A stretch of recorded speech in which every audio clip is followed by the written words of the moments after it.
Hey Capricorn risings and Capricorn suns, welcome to July. It's a big month for you. We have eclipses happening and some really critical elements in your chart in Cancer and Capricorn to be exact. So pretty pivotal stuff.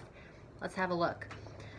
It appears that tomorrow there is a new moon solar eclipse in Cancer on July 2nd. What the hell is that? Well, the new moon is basically just when you're kind of cultivating a new story in your life. And because it's in Cancer, it's happening in your house of partnerships, romance, one-on-ones in any capacity. So essentially, because this new moon is a solar eclipse, it's like a really powerful new moon. It has a lot of potency. It's going to like really add some changes to your relationship dynamics.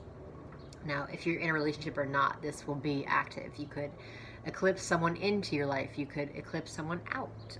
It can kind of go any way because eclipses tend to be erratic and a little unpredictable.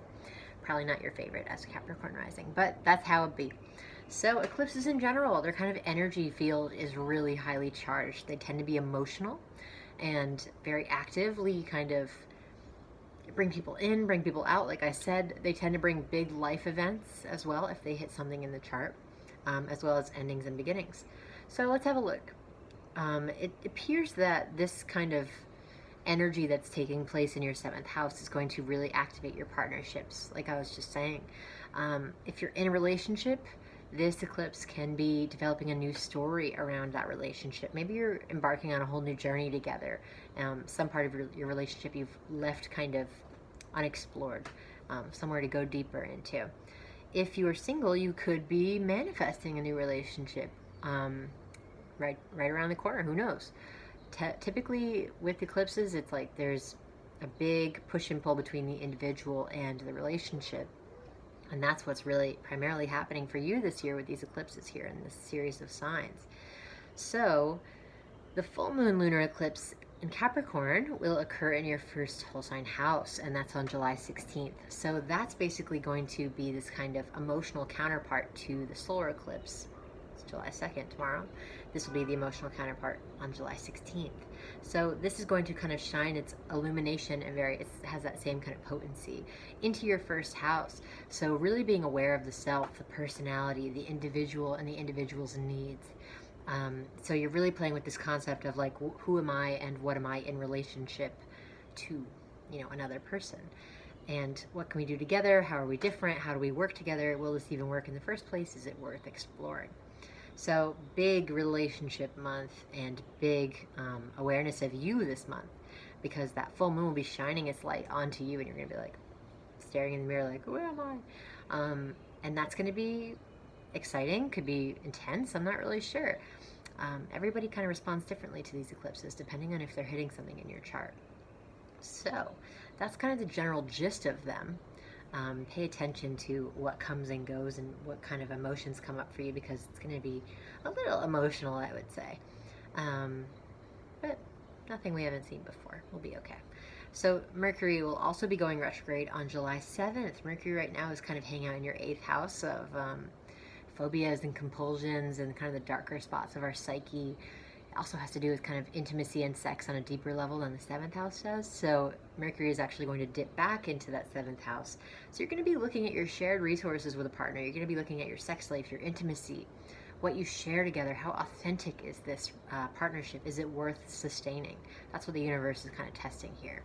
And if you are not in a relationship, this 8th house, 7th house Mercury retrograde is going to be more about your kind of mental state, your psychological state, and how you're relating that to other people in any one-on-ones. It could be a great, rich time for therapy right now, because also 1st to 7th house relationships are therapy relationships. Anytime you're in just a one-on-one with someone, you're activating that first 7th house thing. But really, our 7th house talks about our partnerships. So, huge partnership story this month, right? And the retrograde also kind of echoes that. So, because it's retrograde water sign Mercury, it will be a little more intuitive and private and insular and a little hard to express itself at the same time. So kind of just pay attention to the fact that Mercury retrograde in Cancer is like a little private. It's going to take us back to our past. We're going to be revisiting what triggers us from childhood or whatnot, from our parental dynamics. Cancer Capricorn tends to rule the kind of parental feels of the zodiac. So definitely with Cancer, it's like we're kind of looking at our past in a pretty emotional lens. So embrace that. Yeah. And then really at the month's end, we have the new moon in Leo in your 8th house on July 31st. So what this is going to do is just a regular old new moon, not having this eclipse power energy, right? It's just going to kind of create a new story around what we're kind of just touching on, which is that 8th house, that area of the psyche that's perfect for therapy, for phobias, obsessions, compulsions, sexuality, intimacy. You're building a new story relationship-wise. You're kind of leveling up. You're going into the dark place together if you're in a relationship. And if you're not, this new moon will be more about kind of going to that place by yourself and understanding the kind of depths that you have and understanding the psychological realms that you inhabit as well. So that's really kind of the gist of July. It's intense. It's intensely personal and interpersonal. You're going to be exchanging a lot with other people, projecting a lot with other people, having to catch yourself and be like, nope, that's me. Sorry. Just ride it out and watch the changes that occur in your relationship. You may see one end. You may see one begin. You may just see one be tested and have some kind of critical element of like checking in on everything, if everything's balanced enough and everything's authentic enough, because that's what the universe wants out of relationship, just to be authentic and to keep growing. And if it does not keep growing, it will end. So we're going to see what it be, okay? Have a great month. Reap what you can from your revelations about yourself and your needs, because they're really potent right now and they're really important. Okay, Capricorns, have a good one.